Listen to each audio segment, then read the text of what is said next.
Welcome to Raw Instinct. Today we're going to be looking at a video by Mark Manson and Ali Abdaal. I believe talking about productivity. Let's see what they got to say. Let's see if there's any useful information because there's a lot of people online who are just spouting nonsense, not really providing value, feeding you information that worked in the old world and not in the new world. And the new world, it doesn't exist on Earth. The new world is the internet. And if you're not visible on the internet, you don't really exist in real life at that point. If you want to meet people, they ask for your social media. Because once they see your social media and you have a substantial amount of followers, people look to you like this guy must be doing something right. And it's the quickest way to build credibility in today's society. Like even this, it's like we're going to watch a video about two famous people, Mark Manson and Ali Abdaal, and they're going to give you some whatever weird hacks that aren't relevant. Look what they're doing. They're becoming famous and they keep building their fame and keep making more money and becoming rich off the back of your views. If you're like me, you've probably had periods in your life where you romanticized working brutally long hours while surviving the intense suffering that. I mean, is that life you want? Do you want to work brutally long hours? Yeah, does that, if you're built that way, great, good for you, right? But most people are not. Humans are built to take the easy option out. And, but that doesn't make you productive. And so what's the best way to become productive is you need to find your passion, something that you're interested in, and build a life around that. And what I suggest is that you do is find your passion, something that you're good at, something that you're interested in, and become a subject matter expert. And then that way, document your journey, rise to the top, right? Become famous, become someone of value, and then all the money comes to you. People seek you out for your expertise. People would want to work with you, collaborate with you, be your friend, and date you as well. Comes with it. For me, it was starting my first business. I distinctly remember falling asleep with my laptop on my stomach, only to wake up 6 hours later and immediately get back to work where I left off. In a world that glorifies hustle culture and emphasizes the grind, it's easy to make the assumption that hard work must fundamentally suck. It's not supposed to be fun, we're told. After all, if it was easy, then everybody would fucking do it. But the thing about hustle culture is it's like you can't out hustle AI, you can't out hustle robots, right? So in the future, jobs where you could hustle at will be left to, like, even sales jobs, right? They're going to come up with some sort of AI that you could ask a question. AI, they're going to call it Sally, right? Sally, which is the best alarm clock to buy? And it will scour the internet. It will do its own analysis and give you the best product for you, for your fit. It'd be like, oh, this alarm's the best for you because you tend to snooze a lot, and this alarm is so loud that it doesn't allow you to snooze, which is the perfect alarm clock for you. And at that point, you don't need salespeople, you don't need marketing agencies, right? It's like AI will just look at your life and analyze your life and be like, oh, this is the product that you need. And you'll be like, and at that point, we'll be so conditioned that we just have no willpower left to be like, oh, okay, take my money. And then once the elites use all these AIs, all these tools to squeeze all the money out of you, you just be tossed to the side. So the only thing that's left to do is for you to become a point of authority in life, okay, where people look to you for guidance, become a leader, and lead them to a path that is for the betterment of humanity. Pick a passion, something that you're good at, become an expert in that field, and I can help you build a kingdom around that where you rise to the top, and then you'll be rich as fuck and having a party, mate. what if it didn't have to suck? What if it wasn't painful? Yeah, it doesn't have to really suck. If work is like play to you, then it doesn't suck. So therefore, pick something that you're passionate and interested in and become the expert in that field. What if it was actually kind of fun? Today, I'm talking to Ali Abdaal, a former medical doctor turned YouTuber and author of the new book, Feel Good Productivity. Ali graduated near the top of his class at Cambridge and went into practicing medicine full-time in his 20s, when he realized something both dumb and profound, that it wasn't very fun. So Ali decided to make it fun. And as a part of making it fun, he created a YouTube channel to share some of his ideas around making it fun. Today, he has more than 5 million subscribers and runs one of the largest educational channels. But I mean, this whole massive preamble about, him being a doctor, him being going to Cambridge and shit, it's just to raise his profile. So it already shows that he's a point of authority, because all these institutions, all this profession showed that he was capable of it. So he's capable of being a doctor. He's capable of going to Cambridge, one of the top universities here in the UK. Now he's a point of authority. You're like, oh, okay, he must be smart. Let me listen to what this guy has to say, in the entire world. Ali has achieved incredible success in two of life's most intensely demanding and challenging domains. Yet, he claims that his success stems less from his hard work and willingness to suffer, and more from his creativity and ability to make even the most intense drudgery fun. Yeah, because he knows he's building his fame, right? Which then becomes fun, right? He knows he's going to rise to the top where all the money is. It makes it fun. It makes it easy to get up in the morning knowing that you can be paid millions of dollars. In this episode, we're going to talk about how productivity got its bad reputation, how most of the so-called productivity advice actually makes it worse. We'll discuss why working more hours isn't always more productive, and how... Well, if you're working at something that you totally enjoy, then it's not work, is it? Then it's just play. Sometimes the most useful thing you can do is not work at all. We'll hear Ali explain why the optimal number of distractions is actually not 0, and how he chooses goals in his life to make failure impossible. We'll also learn how the biggest thing holding most people back is that they actually take their work too seriously. This episode is more than just a conversation. Most people are just trying to survive paycheck to paycheck, right? Like, and if you're just trying to survive, it is fucking serious. Do you know what I mean? Like, these are two privileged people with fame, millions of dollars, trying to tell you, oh, don't take life too seriously. Look, don't take life too seriously, right? But you can only do that if you're at the top, okay? And you're rich.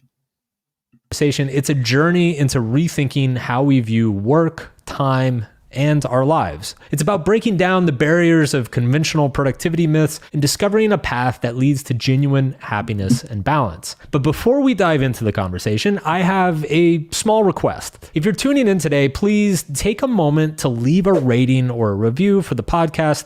Your support... Is that a king move? Right? Like this guy, I can all tell he's struggling, because if you have to beg for a like or review, it's like people should appreciate your work so much that they just do it out of kindness of their heart. That's why this guy's just, I'm begging for a review. It's like, you're already lost at that point. Do you know what I mean? That means your product isn't, there's thousands of people, there's millions of people in the world that they love to leave a review. Okay, I've never left like an Amazon review. I've never done it, because it's just like, who's got time for that? But there's people who do it, right? And they do it because they either hate the product or they absolutely love it. And you're trying to capture the people that love you for you, right? For your knowledge, and they come to you for your opinions and your authority.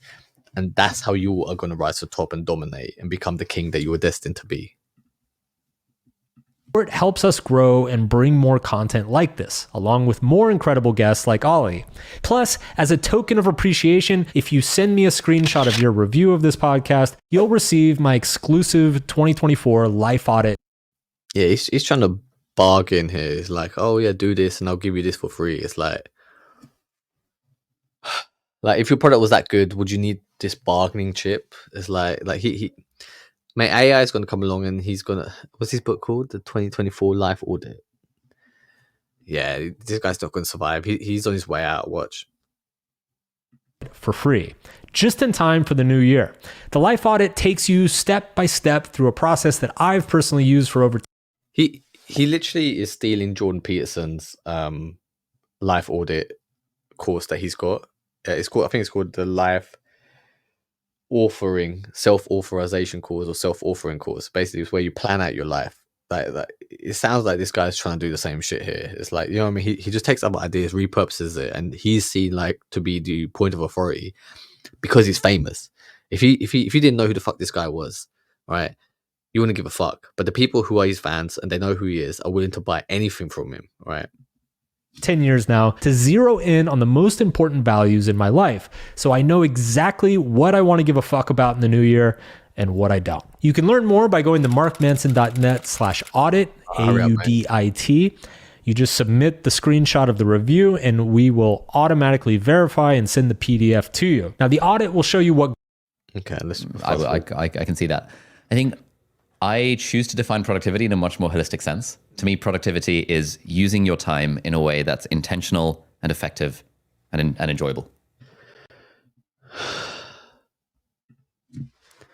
Productivity should be an expression of who you are, right? And if you pick something that you're interested in, you'll express who you are through that means, through that vessel. And by concentrating and working at it, your productivity will increase 1,000-fold because you're doing what you love, and because it feels easy and like play to you, and you have genuine curiosity. It's like if you're doing a puzzle, okay, and you're like, oh, like, I know I can get it, and then you spend a bunch of time, you use your mental energy to solve the puzzle, and at the end you're like, oh, I got it, all right, cool. You know, you're productive doing that puzzle because you were interested in it and you're invested in it, and that's why you enjoyed it. And what your work should be the same sort of thing. Ideally. Yeah. And so to me, like for example, this evening, I have an evening of alone time where I'm going to play Baldur's Gate 3 on my MacBook. And I might... This is the guy who's an authority on productivity, by the way. Like his life ambition is to play a fucking video game. Even go and pick up a gaming laptop for myself because I've been salivating over the Razer Blade 16-inch. And he's salivating over 16 inches. There's a store in LA that has it in stock. And so I like that to me is productivity. It's using my time intentionally and effectively because I'm playing on hard difficulty. This guy, right, is the authority on productivity, and like he was literally probably just the first person to do it, right? He just got lucky. Okay, you should be the subject matter expert on productivity, right? Like imagine if you don't know what to do, like, and you choose that field, right, and you learn everything about productivity, right, you become the point of authority. You can take half his audience away from him because they'll realize he's too weak and too lazy to do it. He just got very lucky at the right time. And enjoyably, because it's going to be fun. And having that one evening a week where I play video games, to me is like, that's the dream. That's what I've been trying to optimize for my whole life. My 13-year-old self would be... So his dream was to be a teenage insert. You know, having a field day if he knew that this is where I've ended up, where I can play video games. That to me is also productivity. And I think if we expand out the definition, then we can start applying the principles of productivity, like, you know, the stuff that you and I talk about, the stuff that Tim Ferriss talks about. You can start applying the principles of productivity to anything in life. So I love optimizing my relationship and like using principles of productivity in my relationship. It's like, how do we do this in a way that's more intentional and effective? See, now he's stepping into something he doesn't really know what he's talking about. He's like, this guy is like, how make a productive relationship? It's like a relationship shouldn't be productive. It should be enjoyable. And reading books about what makes relationships work, and regular rituals and check-ins and routines. And we have a Notion page for like if you have to have a fucking relationship, right, with someone where you check in with each other and using a Notion template, like you're destined to be a failure. That you need all this shit. It's like if you were a king, right? Like women would want to be loyal to you, women want to date you, they'd want to take care of you because kings are very, very pampered. Okay, like people will look after you anyway, and then they'll check in with you, and then you'll be like, oh, okay, this is how I'm gonna arrange my time. I'm gonna spend some time with you here. I'm gonna spend some time with you here. I'm gonna spend some time working at this thing. Spend some time working out. Like once you are at the top, right, all these little shitty things don't matter anymore because once you're at the top, it's like you make the rules. Our relationship reviews, and have done for the last 2 and a bit years. that is applying productivity to real life rather than just to work. And so I think people almost focus down too much on just the work thing or the how do I get better grades, and not enough on, hang on, I'm learning a set of skills here. Let me just make my life better. I feel like people, there's a tendency to They want to make their lives better because they can feel that they're being squeezed by the elites, right? That they're consuming all this shit, not getting no rewards for it. Life is not turning out how they wanted it. Their dating life is a mess. Their financial life's a mess. They're not making any progress in life. And then, on the horizon is AI. Like AI is going to fuck up so many people in the world, right? And then what you could be productive at. AI can be more productive with less rewards than you can ever have. Okay. The only thing left is, right, you have a small window of opportunity where you could join the elites, right? You can become an influencer, someone who's famous, someone who is doing this for the betterment of humanity, okay? Join the top, make a bunch of money, right? But be the leader that the human race needs, okay? Not these two. fetishize suffering and sacrifice. We tend to love hearing other people's stories of all the shit you went through, how much you struggled, all the setbacks you overcame. Like that's very entertaining when it happens to other people. And we really admire that. And so I think we kind of romanticize that in ourselves. And we think to do something great, you have to struggle and suffer immensely and be miserable. And This guy actually looks miserable, like Mark Manson. Like he doesn't look like a happy person. force yourself through all sorts of And he's got this shitty nervous laughter as well. awful shit. So what I love about this is it's the Product placement. first productivity book I've come across that treats emotions as one of the fundamental systems with Everyone wants to feel good, right? Everyone wants to feel good, have positive emotions, and less negative emotions. Everyone, which is great. What's the best way to do it? Oh, read my fucking book. No, that's not the way to do it. The best way to do it is to rise to the top and be a leader, right? Be the leader that humanity needs. Become famous, because that's when you get the most money, right? That's when you get the best opportunities, and you meet the best people that way, right? I'm building my kingdom. The people I work with, I'm helping them build their kingdoms. We're expanding territories. We're taking over the world. The World Economic Forum, it's going to be run by us in the future, and then we'll make sure that we take we take their agenda away from this dystopian idea where 1984, where you basically own nothing, and you can't there's no free speech, there's no 2 + 2 = 5, because it's racist to say it equals 4. Maths is racist. It's like, no, it's all bullshit. Be the leader that the world needs and rise to the top. than an overall productivity framework. And this is something that I would try to write this for years. I would try to explain to people that any sort of productivity problem is fundamentally an emotional problem. Yep. Like the reason, if you're not doing something, it's because you don't feel like doing it. It's not, it's not a software issue. It's not like a lack of tools, or it's not because you didn't get up early enough. It's because there's some sort of emotional resistance or anxiety that's preventing you from taking the right actions or modifying the behaviors you need to modify. People don't like hearing that. They like hearing, they want the tool, they want the system, they want the morning routine. Why do you think that is? People just want to be told what to do and how to save their lives. They know it's going to shit, right? But they don't know what to do, and they need leadership and guidance. That's why this is the perfect opportunity for you to impose your will onto the world, for you to live life on your own terms, right? And who lives life on their own terms is kings. So build your kingdom, right? And I'm going to give you the step-by-step guide how to do it, right? Pick something that you're interested in, right? Excited about. Pick something that you are potentially very passionate about. And even if you don't, right, I can help you figure that out when I work one-on-one with you. Become a subject matter expert in that field. Record your progress every day, right? Oh, this is what I learned today. This is what I learned today, right? Over 100 days, 200 days, 300 days, you'll build up a substantial amount of knowledge. Okay.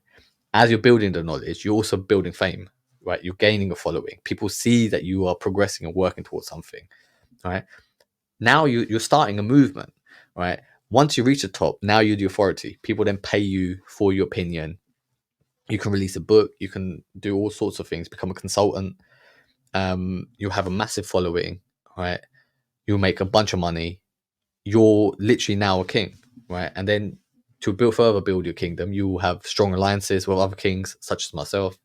And, you know, we'll just keep building and building and building until we take over the world, right? It'll be us at the top, and fuck all these little people telling you to be productive and shit, you know, follow your emotions. It's like, no, just build your kingdom, right? Yeah, I think the emotional piece is so, like, I remember the first time I really came across that idea was reading Stephen Pressfield's The War of Art, and he calls it the resistance with a capital R. Yeah. And like when I read that book, it just sort of hit me like a ton of bricks. I was like, oh my fucking God, like this is the thing. Like, The book hit him like a ton of bricks. It's like, look, people always will feel resistance, right? And the way you overcome it is like you work with, you know, for the betterment of society, that you're doing something greater than yourself, that you are willing to be the next leader, the leader that the world needs. like he's just describing in like this whole book exactly what I feel when I procrastinate. It's this resistance. And what it took for me to kind of get over that was a recognition that the resistance is an internal emotional thing, and almost treating myself like a system. Whereas I think when it comes to kind of like, even hearing you say that right now, talking about emotions, like the part of me that was reading Lifehacker back in the day is thinking, oh, come on, emotions, like what bullshit is this? Get over it. Get over it, man, come on. And so many people I speak to, you know, there's that thing of, you know, many people struggle with that, with fighting their own emotions, their own inner demons. It's like, those things are part of you, and you need to overcome it yourself. And that is your glorious story, right? It's like the coming over of your past, of the times where you've been let down by people, the awful things that have happened to you, the awful things that you might have done, you know, learning from them and progressing. And that's why, you know, having that perspective of tough times is why you were born to be a king, and instead in place of these two guys. if I could just find the right tool, if I could just find the right technique, then I wouldn't procrastinate so much. Or if I could just find the right meds for my ADHD or whatever the thing is. Sure. Like, it seems to go in waves in terms of what people think the magic bullet is. But fundamentally, it just comes down to this thing of you're unproductive because you don't feel like doing the thing. Yeah. No one ever struggles with procrastination watching Netflix or hanging out with friends. Yeah. That's not a thing. We struggle with procrastination when it comes to writing that blog post. Yeah, because those things are enjoyable, and humans are designed to be in communities, spending time with each other. And you should build your life to be that, to be where you build a life of being social, of helping others accomplish their goals, on what they're passionate about. Is imagine you have like 10, 20 of these friends where you're all working on each other's goals, helping each other, giving each other advice, pushing each other. That's an enjoyable life. Do you know what I mean? Like, and it doesn't feel like work at that point, because you've got a good group of people around you that really got your back, that you can trust and are loyal. You know, find something that you can become an expert in, and for the rest of your life, you'll never have to feel, you'll be rich and you'll never work a day in your life. Or like studying for that exam, or like doing that slightly boring, annoying PowerPoint at work that we don't really want to, or like asking our manager for a raise. The stuff that we feel that resistance. Yeah. And so Fuck asking a manager for a raise. It's like you be the own manager. You know, you be in charge. part of the part of my goal with the book was to try and figure out, okay, cool, we know that's a thing. So therefore, what are the tools that we can use to kind of treat emotions as something important, treat them sincerely, rather than thinking of it as like, oh, I'm just a pussy because I'm not like grinding like David Goggins does, or whatever the narratives sometimes are. I think it also kind of taps into, so I think the big epiphany for me that I had, and I think I had it writing my second book. So And a quick plug of his own book there. Yeah, man, like even like the whole David Goggins thing is like, there's a time and place for you to grit your teeth and push through that resistance. But like, do you want to do that for the rest of your life? Do you know, right? Like, the best thing to do is for you to build a kingdom where you can live life on easy mode. Do you know what I mean? And once you're at the top, it's like people recognize you as the authority and look to you for your leadership. That's why I'm looking for 100 good, willing people who have good morals, good values. They just don't know how to, express this to the world. And that's where I come in. I can help you become more expressive. I can help you become fulfilled, and put you on the path to start conquering and building a kingdom that you can be proud of. My attitude in my first book was very much, bro, you got to fucking grind. You got to suffer. You did 9 hours This guy looks so unhappy. Like, even that smile was just fake. yesterday. Let's do 10 today. His eyes are so sad. Let's finish 2 chapters this month. And I noticed that it started to backfire, that essentially I would get 4 really, really good, high quality hours out of myself. And then every hour past that would be low quality, or it would be a very mediocre output. And then I realized that when you're writing a book, mediocre output is actually worse than no output. So that's why I suggest you get onto the journey of becoming a subject matter expert, because if it's a subject that you're interested in, if you know that this is going to be your path to success, to become famous, to become rich, the learning becomes fun. It's like, okay, I'm doing this because, this is what I'm interested in, and it will lead me to glory, right? It will lead me to success. And all you gotta do at that point then is just like pick up your phone and then like just be like, oh yeah, hey, I'm this is what I learned today. This is my findings. And you do that every day, okay?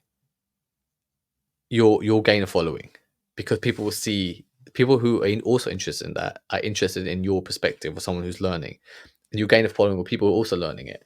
Next thing you know is you become the authority of that, because you're consistent with it and you're putting in the effort and people are seeing your progress in life. Because you have to go back and either heavily edit and revise it, which is just adding work for yourself, or you have to make a bunch of very difficult decisions of whether to cut it, delete it, and so on. So I had this weird realization, probably way too late, that at least in the context of book writing, 4 really effective hours was actually more productive than 10 moderately. The thing is, when it comes to book writing, it's like AI can outwork you. Do you know what I mean? Like, you can go into OpenAI, right? You can tell it to write a book and it'll come up with a book. All you got to do is read through it, right? Say, oh, actually make these changes, and it will just keep redrafting it. You can't outwork AI. AI is taking over. It's going to take your jobs. The only thing it can't replicate is passion, right? Like, find something that you're interested in and then come up with something unique that only you can come up with because of your unique perspective, because of your unique circumstances in life, right? You have to become a subject matter expert and propel the next phase of humanity, because AI is just going to scour the internet for what's already occurred, right? And AI doesn't know if what it's doing is correct yet, right? But that day will come. So there's a small window of opportunity where you can position yourself as an authority, and then humans will always trust a human over AI. So this is like, if you don't do this in the next couple of years, you're going to be fucked. So this is a small window of opportunity. Join me on my mission. I'm looking for 100 people who are also willing to put in the work, who are also willing to build their kingdoms, become a leader. Because in 5 years' time, this opportunity, AI is going to get so good. If you're not at the top, then if you're not already famous, like, you're just going to be left behind. Effective hours. Yeah. And when that unlocked for myself, I started wondering where else that applied in my life. Where else in my life is that the production curve actually, not only is there diminishing returns, but it's actually turning negative at a certain point. I totally vibe with this. I think I am always on the lookout for areas of my life that have that diminishing return, sort of kind of where the curve goes down afterward. Who the fuck looks at their life in terms of diminishing returns? It's like, these people just talking out their ass. It's like you have a feeling that, oh, this part of my life sucks. Let me fix it. Like, that's how it works. I'm also always on the lookout for areas where there's kind of compounding returns. Yeah. Like, for example, but things like starting a YouTube channel, the difference between making one video a week and making 2 videos a week is actually, it's a step change, because if you're able to do 2 videos a week, you have twice as many chances. I mean, that's the guy's epiphany. If you only make 1 video a week and then you make 2 videos a week, you're now doubling your chances. You're increasing your chances of becoming visible online. Look, man, like, you need to be documenting your progress every single day, because nothing beats consistency, right? And if you document your video with a 5-minute, 10-minute video every day, by the end of the week, okay, you have 7 videos, right? And this guy's talking about making 2 videos, right, a day. AI can make 100 videos every day for a YouTube channel very easily. But your content will be more authentic. You'll outwork AI because of your personality, because of your experience, because of your insight. Become the point of authority in whatever subject that you're interested in, and use this the next couple of years to get to the top, to build a kingdom, and secure your legacy for the people that you love, for your family. If you're interested in becoming a king, starting this journey on becoming a subject matter expert, I suggest you look me up at royalinstinct.com, and we can work together and find a way for you to succeed. And then it'll be me and you on this podcast, instead of these 2 losers talking absolute nothing. They're talking out their ass. They just got lucky. Trust me, like, it's you want to be at the top, you want to have a good life, and productivity is made easier if it's something that you love and enjoy. All right. And with that, I've been Royal Instinct. Take care.